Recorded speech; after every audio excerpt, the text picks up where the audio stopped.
Welcome to the Mama's Well podcast, where we're digging deep into the gifts and the gaps of foster and adoptive parenting.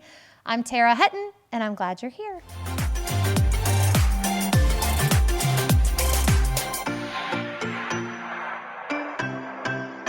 Mama's Well. Yes, she is. I have missed you guys. I have missed being in the studio. I have so excited. I have lots of energy this morning. And I just wanted to tell you that I've loved hearing from you. My new friend Annie in Canada, who sends me pictures of her home and commiserated with me. Thank you. And those of you who've reached out on Facebook and said, I miss Mama's Well. And so we're back, and I am so happy to be here and excited. I feel like I am getting to know you more and more, and I love it when you reach out and you email. And by the way, I want to hear from you this season, and I'll tell you why. You're going to understand more of what I'm about to say in a minute. But we've been in foster care for about 7 years, and I feel like I am just now, and I've had moments of this throughout those 7 years, but where you just start to see the light, you can start to, it's like the smoke is clearing, and you're starting to see things more clearly. I'm seeing myself more clearly. I'm seeing my child more clearly, my children more clearly. And in that, you start to notice maybe things that you didn't notice before, and behaviors particularly, and you might start to understand that that's coming from a different place than maybe you thought it was. And that just it keeps happening to me. And so recently I was talking to a friend who's also a foster parent, and we were talking about some behaviors that are just difficult and even just puzzling, weird. Baffled. What is this about? And then I happened to pick up, this is a month ago, and a month or so ago, I mentioned reading this book, but I picked up Lisa Quall's book, The Connected Parent, and about the same time frame that we're having these conversations. And she talks about something that I know about, sensory processing disorder. I know about this when my oldest son he's 24 now. When he was very young, I was seeing a therapist who gave me a book called The Highly Sensitive Child. And man, in the back of that book, there's a test that you take. And he's definitely a highly sensitive child. And I discovered I'm a highly sensitive person. But so that was kind of my understanding about it. He doesn't like crunchy, he would call button-downs crunchy shirts, and he doesn't like water dripping down his arms. And there was just certain things, but overall, we were able to kind of maneuver through that. Well, in this book, Lisa Quall's The Connected Parent, great book, by the way. She's going to be on the podcast next week, so make sure you're tuning in. But she talks about sensory processing as, first of all, she says that about 1 in 20 school-age kids are diagnosed with sensory processing. And that probably is a much higher number, just because I would bet most kids don't have that label, and they probably struggle. And then she goes on to say that children who have had a lot of childhood adversity, as our kids have, that number is much, much higher. So taking that into account, I would say that probably most of our kids are probably struggling in some way with this. Then she really hits it when she says that this sensory issues can be confused with attachment issues and make it more difficult to form attachments. Well, there she's speaking my language, because that's a big struggle, and I know she's speaking yours too. So I started Googling who in my area is an expert on this. I need to find somebody that can talk to us about it. And so I did, and that's where I wanted to talk about reaching out. Before I move on and introduce my guest today, who's going to talk about sensory processing disorder and all kinds of other things related to that early brain development. But I want to invite you to email Tara@mamaswell.com. I'm going to put it in the show notes, so all you have to do is click.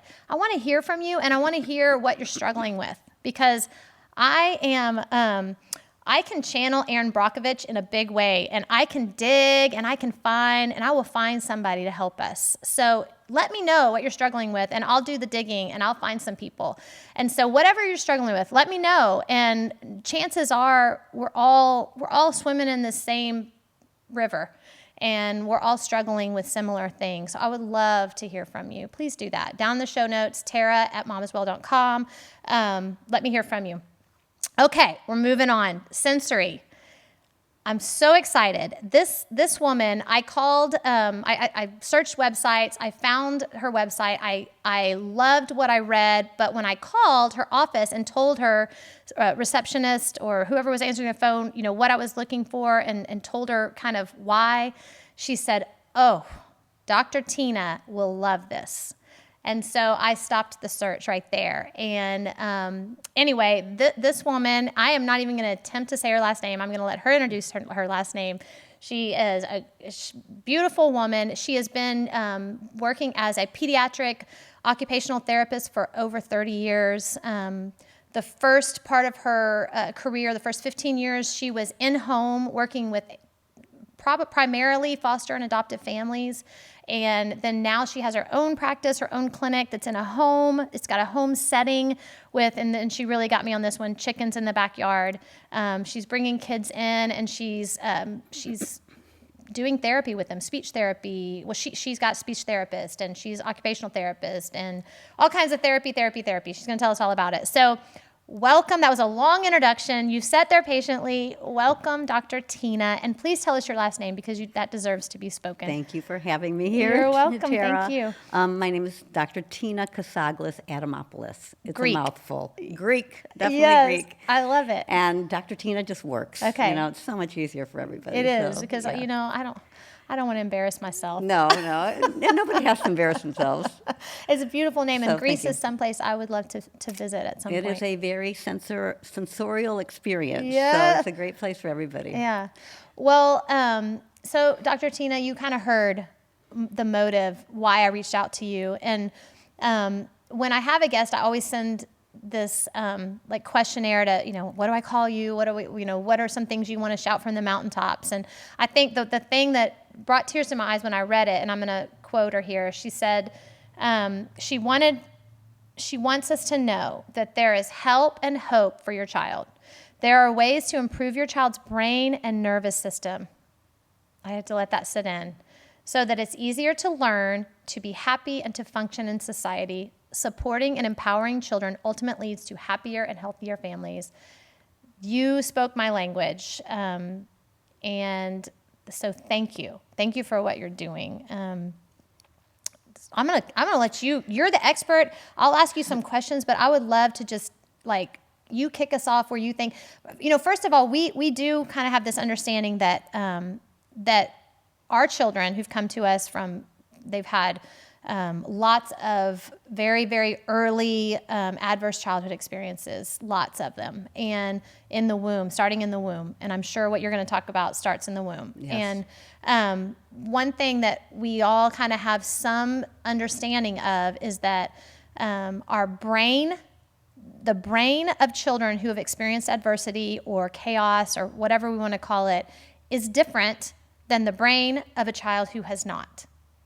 And that affects a lot of things. Yes. So tell us. And I think a lot of us think that it's nature versus nurture, and we go into that whole thing, and I'm Sure. going to nurture this child, and I'm going to give them what they need.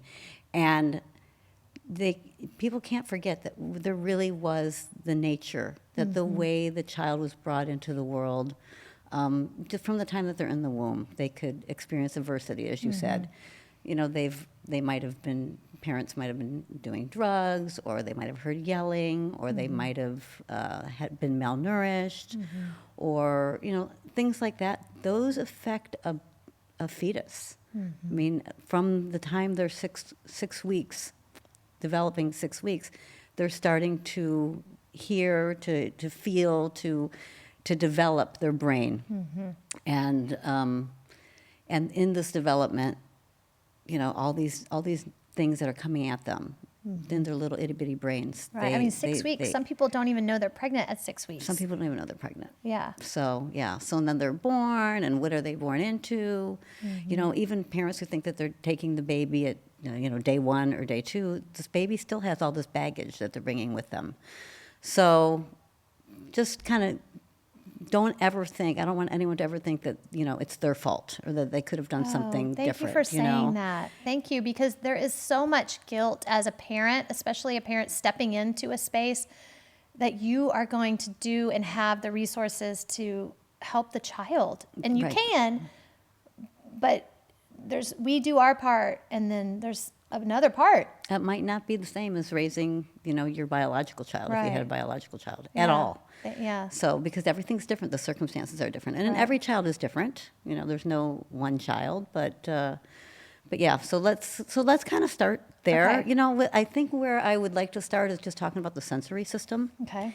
And then we'll go back and forth and backtrack and just kind of see Okay. how things flow. Okay. And ask me anything you want. Yeah, I'm relaxing my sensory system right now. Okay, yeah, just I'm gonna relax. take it all in. Take a nice deep Take a breath, right? Yeah, I'm good. I'm feeling good. So let's talk about sensory integration. Okay. So sensory integration, we all know that we have our 5 senses, right? You know what those are? Well, they're more than just 5 senses. They're a lot more than just 5 senses, but we're going to talk about 8 senses today.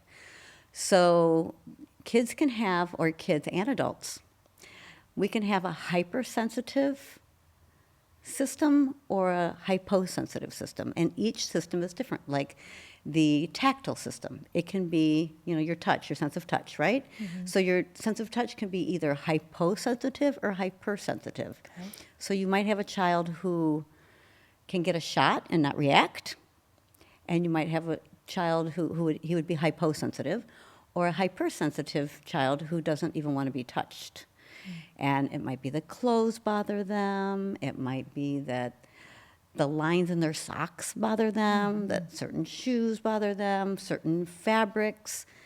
They can't stand them. They can't stand the zippers on their jeans or anything that's tight on a jean. All they want to wear is soft, comfortable pants. And we all know that we have our favorite clothes that are soft or whatever, but there's some kids that really can't stand other fabrics, for example.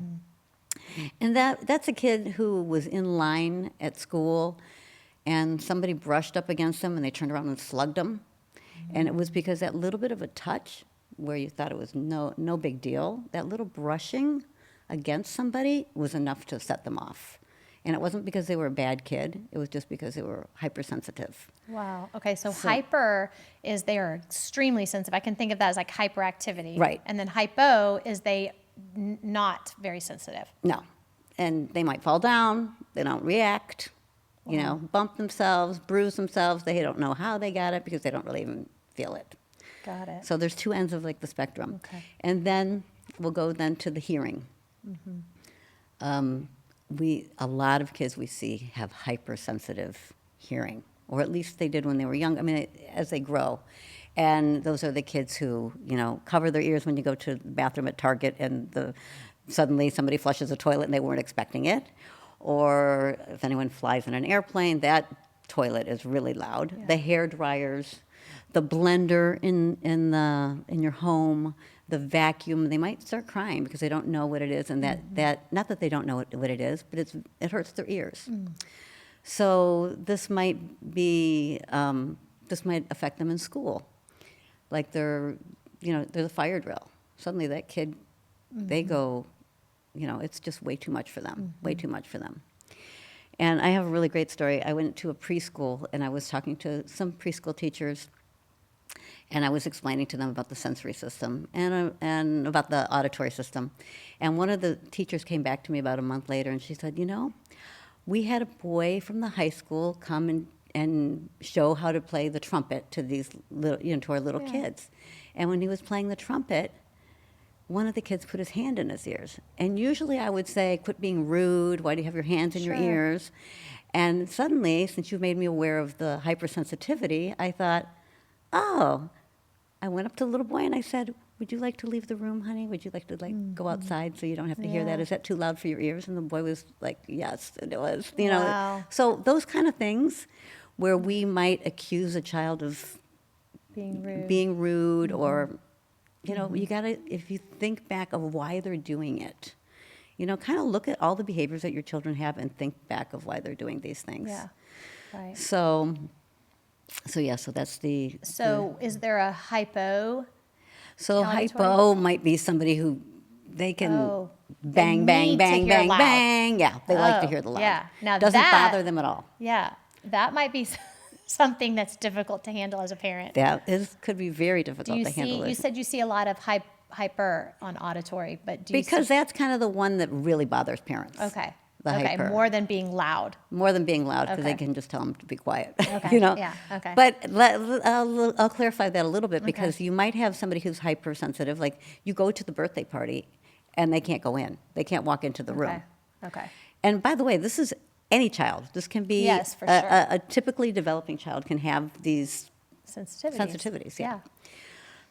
So they just can't, they won't even go into the party because it's too loud, or they just want to leave. And you don't know why they want to leave, and how rude, we're leaving, and you were invited to this party, but really it's this, you know, hypersensitivity that's bothering them. But that same child, if they have the ability to control the volume, like if they're in your car or whatever, and they can turn it up all the way because they're ready for it, they're prepared for it, and they're in control. Okay. But if they're not in control, you know. Is that true? Control factor is something we see a lot in kids from traumatic backgrounds, obviously, because they haven't been able to have control of their life, and so they're trying to. Is that something you see in even the tactile?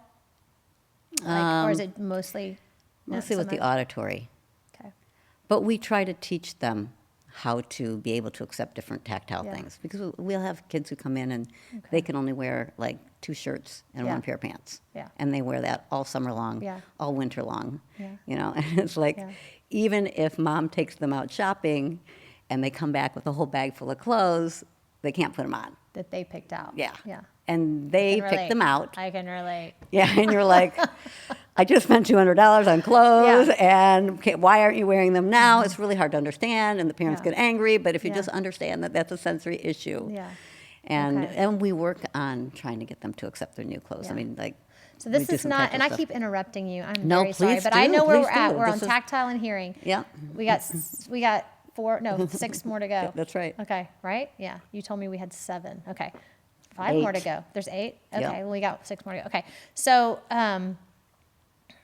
oh shoot, I lost my train. Okay, I'm going to keep going. I'm going to try to be very quiet. But I love this. No, please. because- I like okay. it. I like the back and forth Okay. because it's hard to understand, Yeah. and yeah. it makes I forgot sense. where I was going, but okay, keep going. Okay, so we'll go to the tactile maybe, but whatever. Yeah. Okay, so now we're going to go on to taste. Well, so in the mouth, right? So taste and smell are very, very closely related. So we'll hit them both at once. Mm-hmm. So, but you know that some kids can smell everything. They walk into the room and they're like, you know, what's cooking? What are you making? Ooh, you know, garlic or whatever. Oh, you have bad breath today, mommy. Or, you know, they just smell everything. And and they just, the smells can really bother them when it comes to food. They don't want to even taste it because of the smell. Very good to know. Yeah, and same thing with taste. You know, like, well, there's 2 things going on with the taste, with the food, and one is that they can't, that they don't like the smell and they don't like the taste, but the other is that they don't like the texture. Sure. Okay. So, I mean, growing up, okra. We used to have slimy Yeah. kind of okra, Yeah. not the fried okra. That's Yeah. what I'm talking about. Like that used to always bother me. Yeah. But can you imagine that bothering you all the time? I mean, Yeah. like Everything you put in your think mouth. of a pear. How benign is a pear? A pear has a texture. If you think about it, it does. Yeah. And I know kids that can't eat pears. Yeah. They don't like the texture. Or the little itty bitty seeds on a strawberry. That can bother them. So those are all little hypersensitivities in the mouth. And so then we have children who will eat maybe just a bland diet.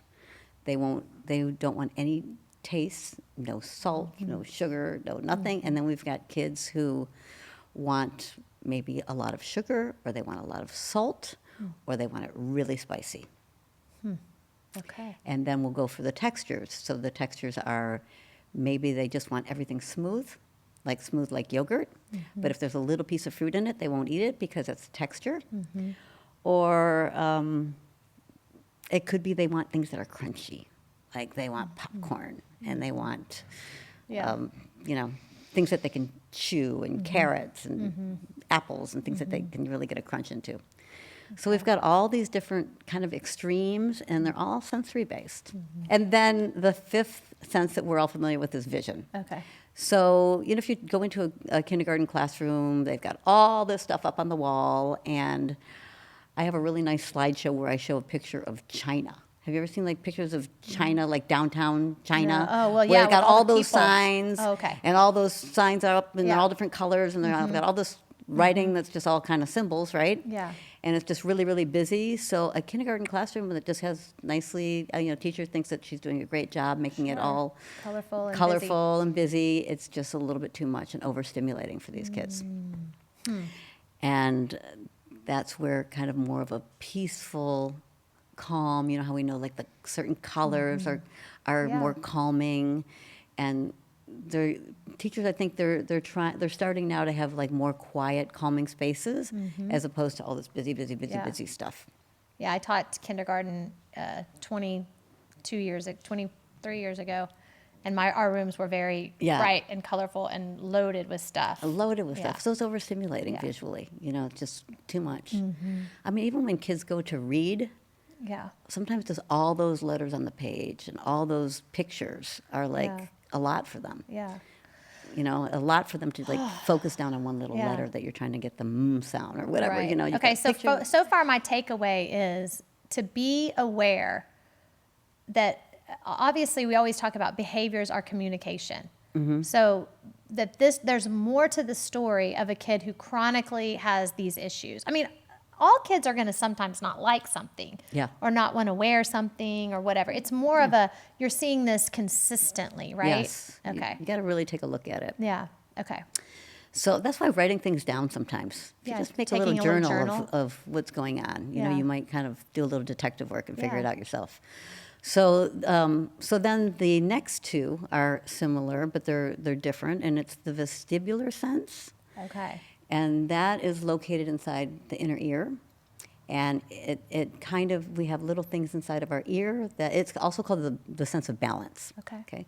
So we have these little sensors in our ear that tell us kind of whether we're moving or not. I don't know if you've ever like been on a boat and then gotten off the boat and you feel like you're Sure. still moving.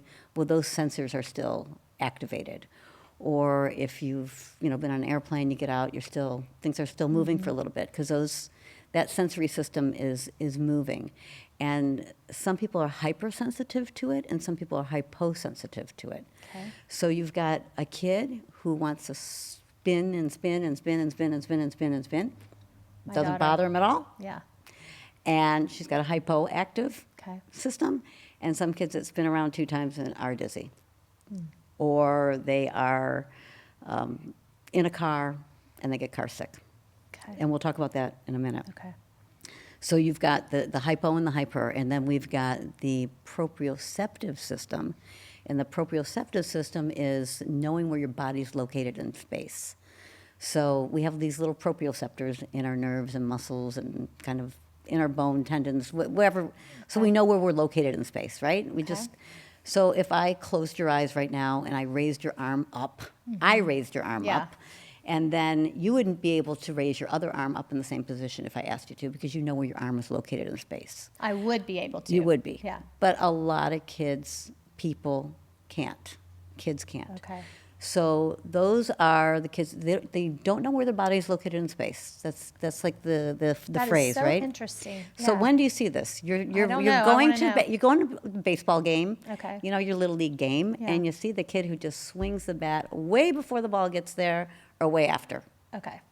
Or you see them just kind of flinching when it's time to catch the ball. And they might not even be in the same place. Like they just don't know where that ball is Wow. exactly, how to get to that ball, how to move their body to catch a ball. They just don't know where their body's located in space. Okay. So that's your sense of proprioception. Do you see that in other will you see that in other areas, or is it primarily when they're doing some sort of like physical activity? All over the place. Okay. They can be writing. How does that show up in So things they can like be that? writing, and they don't know how to like move their hand to make the letters correctly. Wow. And so what would that look like? What would a parent come to you saying, like, academically? How would that show up? They have that poor handwriting? They could have really bad handwriting. Okay. They just don't know how to move their hand to make Okay. All make right. them right. And Okay. you always hear the phrase eye-hand coordination. It's not really that. Okay. It's the It's really knowing proprioceptive. where your body's located in space. And you'll see Interesting. kids that push extra hard on the paper and break the lead of their Yeah. pencil. Those are kids who are trying to get more feedback. So they're trying to get more proprioceptive Okay. feedback. So is this kids who just maybe push too hard or hug too hard? They're the kids that are going to say, "Can you give me a hug? Can you Okay. squeeze me?" Okay. They want to play rough. Okay. They want to jump up and down on a trampoline. So that's kind of the relation between the vestibular system and the proprioceptive system. Jumping up on the trampoline, up and down, it gives them a lot of proprioception, gives them input to the joints and muscles. So they want to do it. It makes them feel good. It gives them a sense of where their body's located in space. So this is the same kid who you asked what other areas they want to put their shirt on, or they want to put a jacket on. That's an easier example. So they want to put a jacket on, and you and I, we put one sleeve in, and we know how to put the other sleeve in. They can't really do it unless they're looking. So they get all kind of, they have to see where the other arm goes, Okay. And I see the kids that maybe they've got, they pull up their pants, but their shirt might be hanging out they might put on their clothes backwards, they don't have that good sense of proprioception where their clothes are located on them, And they might not recognize, they have no idea. yeah, my daughter might put her clothes on backwards. She's only 6. I don't know how. She does put her clothes on backwards Yeah. sometimes. And she Is knows- that normal? At 6, she should start knowing She where the should start tag knowing. is. Yeah, I showed her. These days, though, the tags aren't. They're soft now, or well, whatever. they're printed on the fabric. And that's so that you don't have that sensory Yeah, stuff, because those yeah. tags are what you want to cut out, right? Oh, I've cut Yeah. a lot of tags Yeah, off yeah, in yeah, my that's parent the tactile. Yeah. Yeah. So, okay. So they really have to look at where it is. But they're going to Yeah. have a hard time. They're going to have a hard time figuring out how to tie their shoes, Okay. because they can kind of see you do it, but they can't really figure out how to move their body to do Yeah. that. All right. That's good. Yeah, I've heard those 2 words a lot, and but I didn't. I knew vestibular had to do with the spinning and motion in ears, but I Yeah. didn't really know.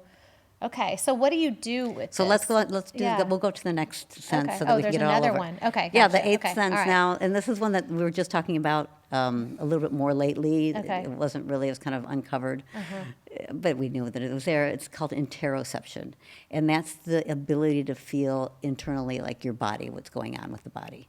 So, do you feel Whoa. hungry? Do you feel full? Do you feel like you have to go to the bathroom? Just kind of that, Is do it you have feel to do that with something emotions, hurts? or not? I think it might come out that way, but I think it's really a sense of not being able to feel it. Okay. You really cannot feel what's going on. But some kids might have a hypersensitivity, like they feel their heartbeat and suddenly they have a little panic attack or something. Or they don't know what's going on and they might express it differently. Okay, so that's hyper. Hypo means so. You don't know if you're full. You don't know if you've got to go to the bathroom. Yeah. So you have accidents. You have accidents. Okay.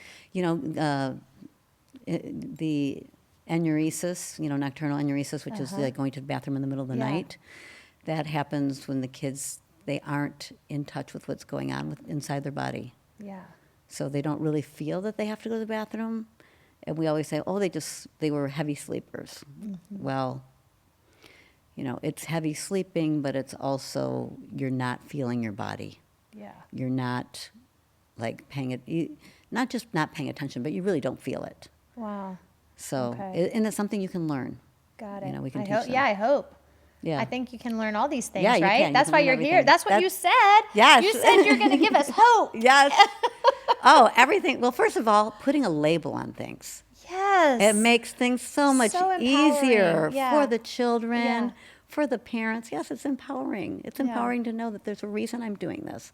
I'm Yeah. not just Right. whatever, Yeah. some bad word that you So think of why yourself. would our kids, and you may have already kind of said this, but I just want to clarify it a little bit because, like you said, understanding the why, it just makes all the difference in the world. But what has happened? What has happened to cause our kids to how when the brain's formed or when the how are the senses connected to trauma and So they're not 100% sure. Okay. Okay. But it is said to be like a decreased, development of the brain. Like Okay. somehow it hasn't developed all the Yeah, way. okay. It can be developed though. Yeah. You Okay. know?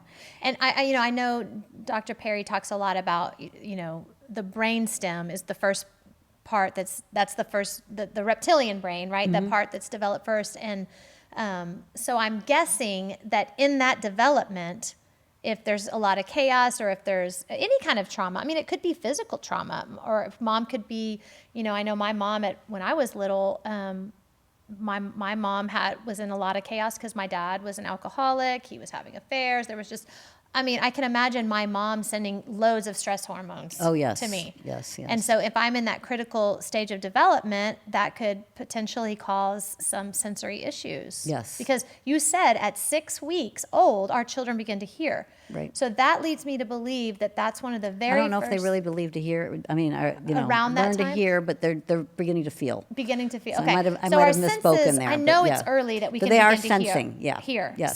So that leads me to believe that our senses, I'm just walking myself through Yeah, this, yeah. that our senses are one of the first things that start to develop. Right. So They that do. would mean early Right. development. It is early development. yeah. And early development, even kind of before the senses, are our primitive reflexes. Oh yeah. Okay. So let's your talk about primitive that. reflexes. You it's a whole nother- you saw I had a startle reflex. Yeah, you had a startle reflex. She came in the door and scared me. Yeah, And yeah. my boys always tease me about that. Yeah. Because they can scare me really easily. They're like, Mom, I said your name and they'll say I'm here, but I'll run into them in the hallway and go, Right? They know they're here, but you're not. yeah. You're not. So tell us about that. So I'm the curious. moral reflex is what it's called, the startle reflex. Okay. We've all seen it. In a baby, the doctor claps his hand and the baby goes like this. Mm-hmm. It's natural. It's something that needs to happen in our development. Mm-hmm. It's kind of a protective response.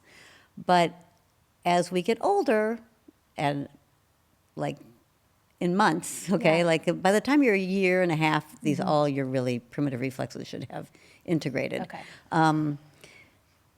It sticks around for some reason, or it gets restarted somehow. So I would say mostly in this population, it's stuff whatever happened to them, Yeah. either as a baby or even as a young child, if you're getting these children in later, or even if something strange has happened, like a fire or something, Yeah. someone has done something bad to them, Yeah. or they've heard some screaming and stuff, Yeah. it gives them that response. Yeah. And that can stick with you for a long time. Yeah. I mean, you can still have it as an adult. And maybe you didn't have it your whole childhood. Maybe sometime it had been integrated and it came back. Are we more sensitive? I'm putting some things together I've been listening to and reading lately, but are our senses more pronounced when we're little? Like, I know, babies, because they don't have language, right away, I would suspect that, they're just very in tune, right? A baby can read what you're feeling. A baby can, very sensitive to touch. Like, you wouldn't press hard on a baby. Right, You would they're press sensitive. gently. So that just leads me to think that they're so sensitive at that early stage. And in a strange way, because actually you're most sensitive in the mouth Wow. when you're a baby. And just Because think that's about where that. that's how the kids explore their environment, right? You see them put everything in their mouth. Yeah. And they're exploring their environment through their mouth. The hands develop later, a little bit Yeah. later. The Yeah. sensitivity in the hands Yeah. develop later. But yes, just stroking your So baby the and giving them. slightest thing could So when we set give them them off. deep pressure. When Yeah. you massage your baby, you know how they say massage them, rub Yeah. the lotions on them or Yeah. whatever. You're giving them a little bit more deep pressure, not light. Yeah. because that's kind of developing later. Yeah. But yes, and some kids are hypersensitive, so you think that your child doesn't want to bond with you, but really your child doesn't want to move. So when you're rocking them, that's like, That's brilliant. or you're taking them for a stroller ride and they're screaming because they don't like the movement. So their vestibular system is hyperactive. Wow. Yeah, it's Wow. like there's so many different factors. You know, they don't want to be touched. Some of them don't want you to touch them at all. Wow. And some of them, you know, the deep touch is a little bit easier to give usually. You know, just kind of push light, but the That light is touch fascinating. and the noises.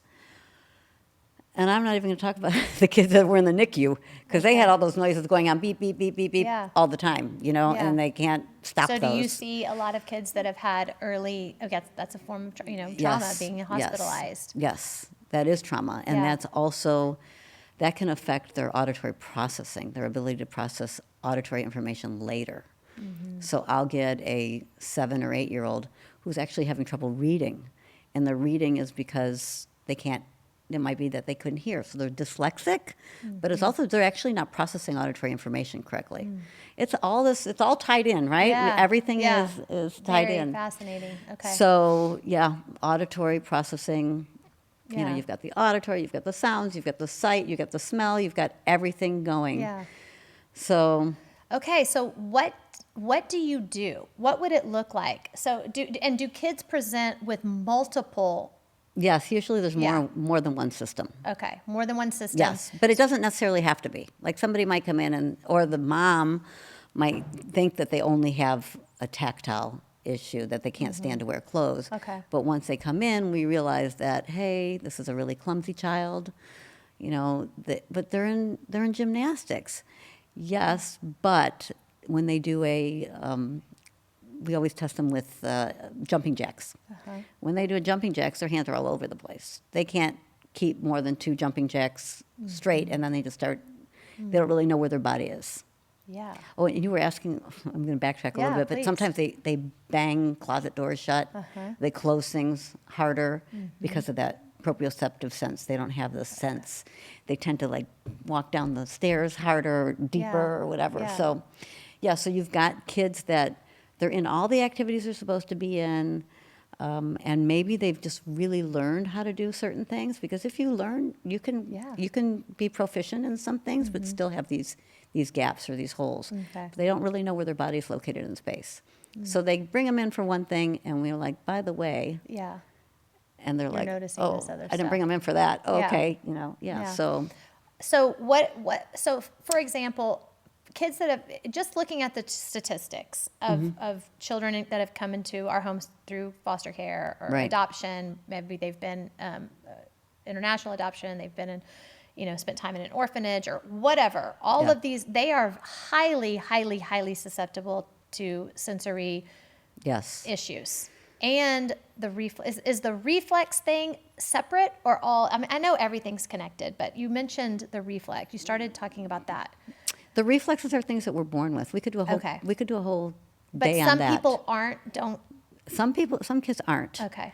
But And what does that usually, look like? What does well, that present? they usually end up developing them. We have to Okay. do everything in order. Okay. Like if you see a kid who never crawled, you're like, Yeah. oh, my kid never crawled. He walked. Yeah, he's walking brilliant. at 9 Yeah, months really, old. he missed a step. He missed a step. Yeah, and there's going to be usually there's something else going. You know, some repercussions later on.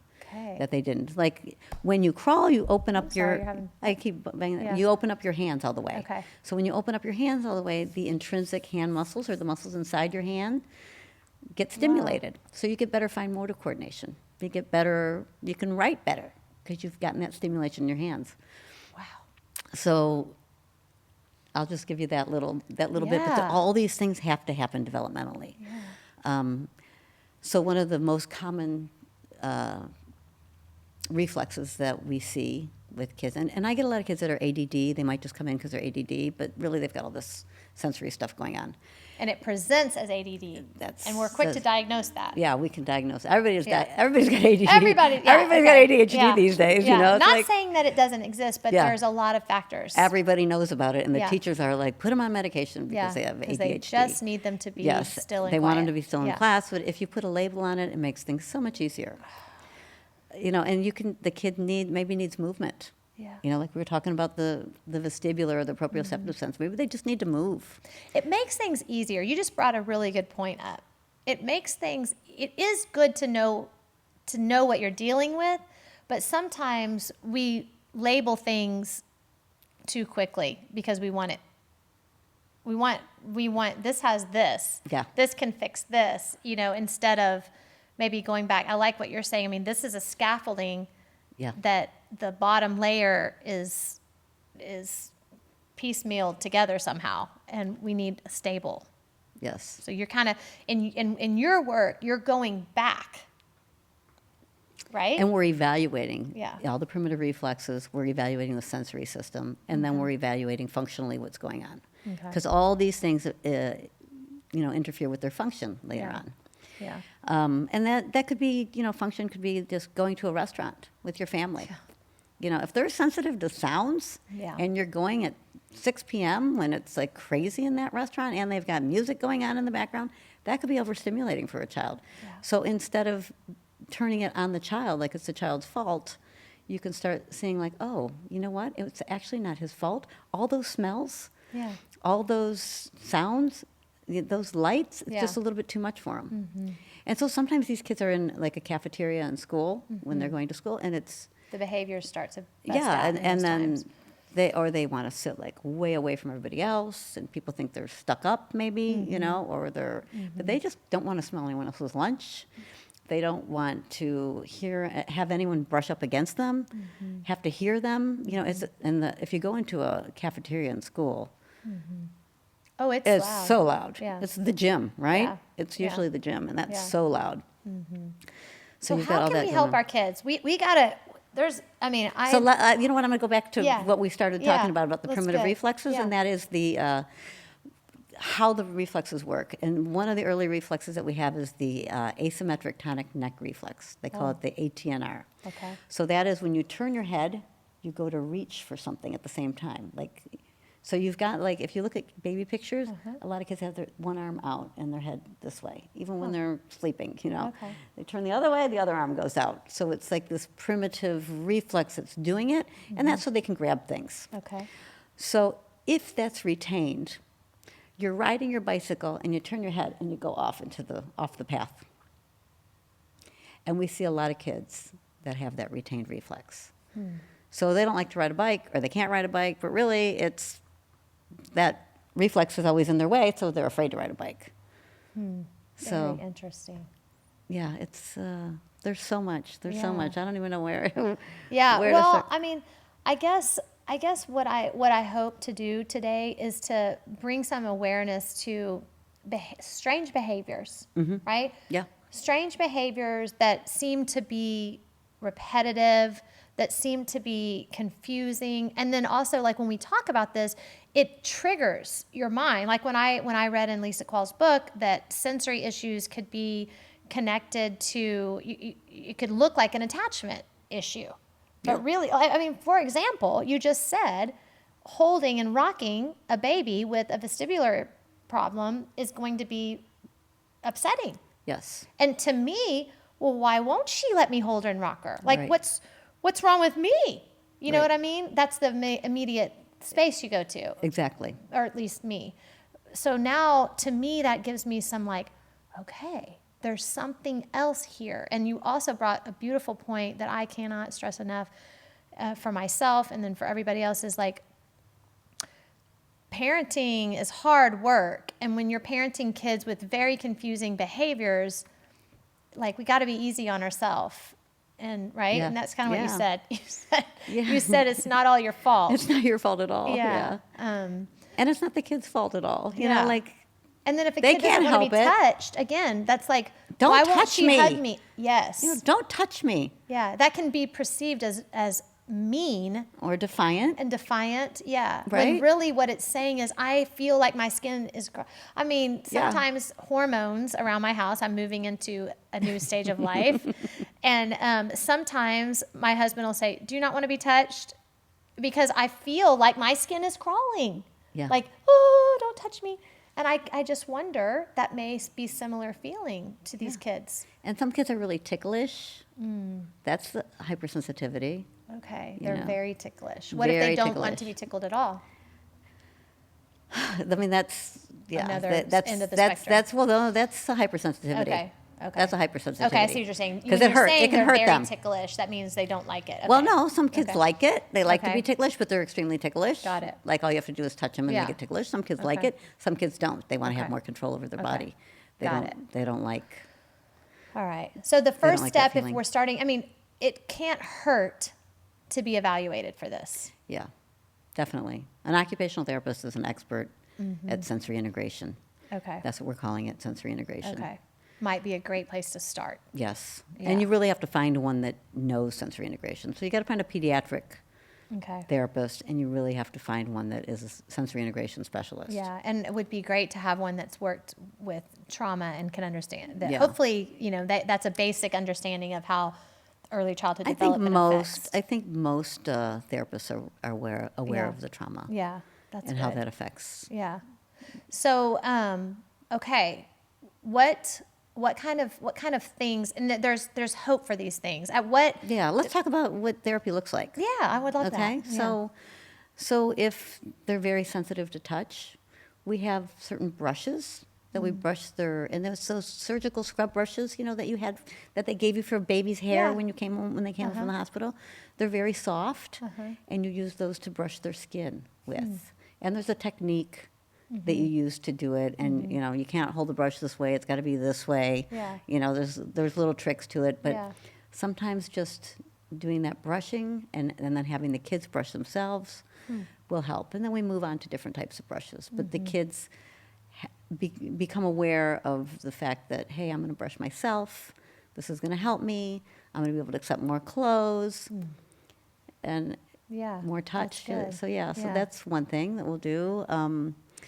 We use different, I like to call them neurotechnology Okay. type things. Like we listen to Oh, I saw I that use on your website. yeah, I use something called the listening program. There's Okay. several different types of listening systems that will help your brain develop Yeah. kind of more I correctly. read a little bit on your website. It talked about sound in one ear, like a classical music, and it alternates ears. Is that what I read? Yes. Okay. So the music that I use is also through bone conduction. Okay. So the kid will, because a lot of kids have had ear infections. If you have ear Yes. infections, you're going to have some vestibular Hearing, okay. issues. Sure. So not necessarily hearing issues. Like I took them for hearing tests, and their hearing is fine. Okay. Yeah, but maybe they have a vestibular issue, or maybe they have a processing issue, which I'm not even going to go into today. Okay. It's just too much. Yeah, we need to have you back. Yeah, We'll do maybe. step 2. We'll have to do Part step 2, two, yeah. But so the listening program, actually you can wear these headphones, and part of it is sensory integration. So the kid can just sit still with their headphones on, and the bone conduction. So it's going through their bone instead of their ears, or both actually, Wow, okay. because the headphones get it Yeah. in through the ears, but also through the bone. Because we hear each other. When we hear each other, we hear it through air conduction. When we hear ourselves talk, we hear it through bone conduction. That's why we sound different Yeah. to ourselves Yeah. than when we hear ourselves. We're like, that's not my voice, is Yeah. it? Is that my voice? Yeah. That is, that's because we're hearing Very ourselves bone interesting. conduction. So the bone conduction kind of bypasses the hearing, but they're also listening through their ears. And the music it's classical music, typically, in all the programs. And it will, like, go around the child, because it's like this Dolby stereo, like you're in a movie theater. Yeah. And it'll go around the child, so the child's actually spinning, but they're not spinning, they're just standing still. All they have to do is listen. Wow. Or it might rock the child. I hear what I'm Yeah. starting to understand what you mean. Yeah, they don't know that they're being rocked. Mm-hmm. So well, personally, I was a hypersensitive to vestibular. I always got car sick. We Okay. always went to Greece in the summer, and they have a lot of mountains and Wow. curves and stuff like that. But I remember going to church on Sundays, just always getting sick. Wow. And it was probably a lot of it had to do with like reading, if you're reading in the car. So here's our sensory integration. You've got your eyes telling you that you're standing still because you're reading this book that's standing still. And you've got your vestibular system telling you you're moving. So those two things act upon each other and just make you kind of Sick. queasy. Yeah.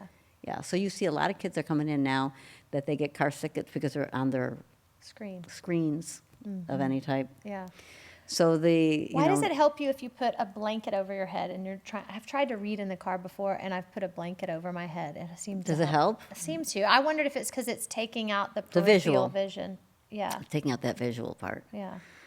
But Anyway, I think it's not very fun to have a blanket over your head. no. So you're blocking out the visual. Okay. You know, like people who get car sick, they can drive. Like they're Yeah, okay sure, driving sure. because Yeah. if you're driving, you're watching everything that's going Yeah. around and you feel the movement and you see that you're moving. Got it. It's kind of when you don't really see that you're Yeah. moving. And yeah, if you're on a maybe in the dark, it's not as bad. Okay. But I remember I could like just reach for a pencil down on the ground And and you come have- up, and I was Interesting. that was enough for me to Yeah. just get Okay. car All sick. right.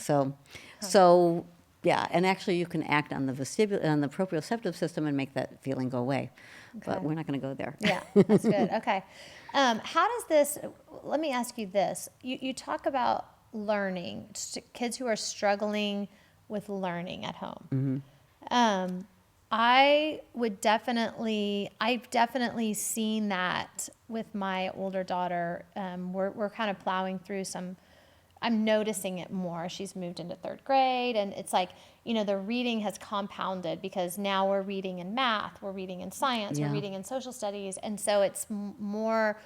There's bigger words. So I've always accounted it to a language issue. So how does her senses, or how do the things that you pay attention to in your world, how would that impact? I mean, obviously, language I know is a big piece because she was 4 before she came to us. So there was a lot of, she was in a lot of different Yeah. adverse situations before.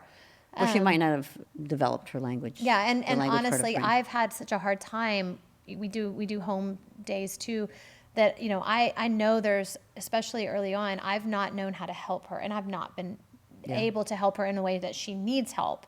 And so I'm just wondering, are there things that you could help with that could help? So when we get into third grade, you're talking about comprehension, Yes. right? Because you Yeah, got to and comprehend, you vocabulary. got Those are the biggest, vocabulary. yeah. And those are tough. I mean, you've got to really work on that Yeah. with her. Yeah. But there might be some other things going on.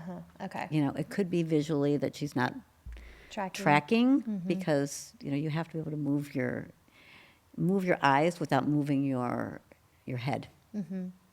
Because when you're doing that, you're getting that vestibular system is going, right? Okay. Even when you're going from the board to the paper, the Now, board to she the loves paper. to spin. Loves to spin. Like, we have a tire swing. Yeah.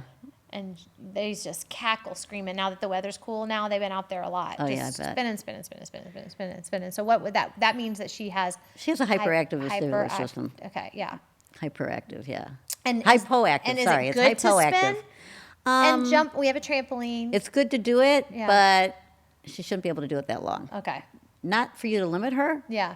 but she shouldn't be able, technically, that to do long. it that long. Okay. She should be getting sick. Okay. She's not, though. Okay. Yeah. So there's work to do. She could be an astronaut, probably. Yeah. I should tell her. I talked to Dr. Tina today, and she said Yeah. you could be an She astronaut. could probably be an astronaut. Like, there's certain people that have to be able to tolerate those things. I remember this was do not do this. Do not do this. But my husband and I took our girls to, we thought it would be a wonderful idea to take them to Disney World. Yes. When this was several years ago, way too early in our journey to do this. But they did not want to ride anything but the teacups. Oh, gosh. And he has a Hyperactive hyperactive vestibular Yes, system. he cannot Me do too. teacups. Yeah, So guess who I'm- did teacups? Yeah, you. Again and again and again. And you were again okay? You and handled again. it? I handled it okay. I did not feel that great, but that was like literally there was no line this particular time, and we just rode them again and again and again, and it was quite challenging. But I knew right then, like, there's just something odd. Yeah.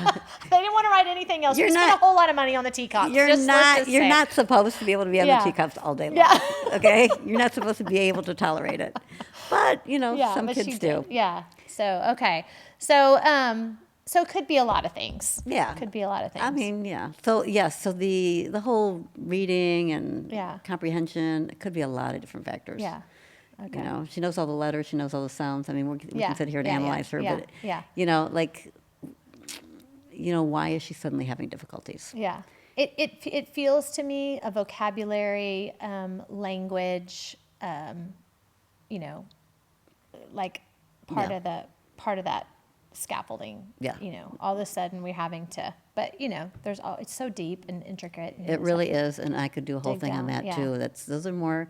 It's almost an executive functioning skill now. you Yeah. know, Okay. So you mentioned that, but I don't want to. I don't. We can't wanna go cut there that short. today. Yeah, We can't can't go cut there that short. today, yeah. So here's what I want to do. Will you come back? I'll come back. Okay, yeah. come back because this was really fun, and it's so. This is a great treat for me that I get to, Yeah. you know, ask questions and sit and talk with you, and because it is empowering to know that this is not a one, you know, one kid struggling with this. This is, I mean, Lots of kids. yeah. Lots of kids. like you see a lot of kids in your practice. I see a lot of kids in my Yeah, practice. I mean, you're having to expand. You see so many Yes. kids in your I practice. have to So expand. let's close out today knowing we talked about sensory. That's pretty much what we talked about, the Yeah. sensory processing. Yeah. Right. And you come back and we talk about that executive function because you told me you were pretty passionate about that, and I Yeah. would love to know more about that. Okay. So tell us where we can reach you, even if they're not in this area, which we're in the Woodlands, Texas, Conroe, Montgomery, all that. You service a lot of people from that Yeah, area, right? yeah. And you have the Spring, yeah. home environment where you're working with kiddos. Our practice is a home. Okay. So it's a home that's been remodeled and kind of made to be a sensory integration clinic. Okay. And it's on 7/10 of an acre, so we've got a yard, and the kids get to go outside, Yeah. and they get to pick figs, and we have a garden. They get to plant in the garden and get their hands all dirty because, you Yeah. know, that's a sensory thing. Like, Yeah. do you want to put your hands in the dirt or Yeah. not? Do you want to touch that worm or not? Yeah. We've got a greenhouse. We've got chickens, like real live chickens that they go and they have to pet, and they have to give them food and have them peck in their hands. Wow. It's a sensory thing. That's a big deal. Yeah, Yeah. it's really neat because Yeah. most kids really still think that eggs just come from the supermarket Yeah. until they Yeah. they go and they get to touch a Touch warm the- egg yeah. and Yeah. and see that. So it's really exciting. So we are located in Okay. Conroe, Texas, and they can contact me at tina@abilityandbeyond.com. Okay. The practice is called Ability and Beyond. Okay. And what I else? think you might be seeing us. Okay, you can come. The website is www.abilityandbeyond.com. Okay. All right. So- Yeah. Thank you. I'm you're so I welcome. feel a little bit more empowered today than I did. I hope I could yesterday. just help, one family. Yeah. You know, well, just it if sounds we like can you're help- helping a lot of families. Well, I It sounds hope like you're to, helping. yeah. I wish that back in 1998, 99, I don't know. I mean, you were in practice back then, but has there been a greater awareness in this world in the last 20 years? I mean, I think there's it's been an always we're increase going to in expect awareness. greater awareness, but I remember when my therapist gave me that book. My son was about 6 at the time, Mm-hmm. and when she gave me that book, I was blown away that this was actually a something. Yes. This yes. is a something. And this something, the sensory integration, has been around since the late 60s. But it was a woman named Jean Ayres. Yeah. And she had this all figured out, and everybody thought she was just crazy, Yeah, that usually happens. That usually the good happens. Stuff, the good stuff, they get called crazy. Right. And then later we say, oh, wow. That was so Yeah. profound, Yeah, right? it's so Yeah. profound. This was profound. So Yeah, thank good. you. Thank you. Well, thank very you for much. having me. Yeah, and, thank you. Yes. And people reach out to you. I'll make sure that your Please do. website and your email is in the show notes so that Okay, people can great. click on there. So thank you guys for Thank joining you. us back to season 2. We're here. I hope you enjoyed Chef Kibby last week, cooking in the kitchen. There's a lot of sensory stuff that goes on in the kitchen. My girls and I had, I think I posted some pictures, but there's lots and lots of good stuff that happens in the kitchen. My daughter, Trinity, really got into it. She was cutting carrots and, anything I could find in the refrigerator. We even Googled some some safety, how to handle knives videos and stuff. So it was a fun time. It was a great opportunity to, she ate things that she wouldn't necessarily eat because she was cutting them. So she cut a piece of celery, which she doesn't love, but she doesn't necessarily dislike, but it was gone. I'm like, where'd the celery go? She's like, I ate it. So it was a great opportunity to cook in the kitchen and to create connections. Not about the food. Remember, it's just about making that connection. And so I hope you enjoyed that one. I hope you enjoyed Dr. Tina today. I hope you were feeling as empowered as I am. Please reach out. I want to hear from you. I want to know what is going on, where you need help, where you feel alone, because I promise you're not. So another thing, I should say this at the beginning, but when you're done, make sure that you go down and you like the video, you subscribe to YouTube if you're watching, if you're on the podcast. I think that's, you maybe leave a review, and I'd love to hear your comments. So have a great day, and we'll see you next week.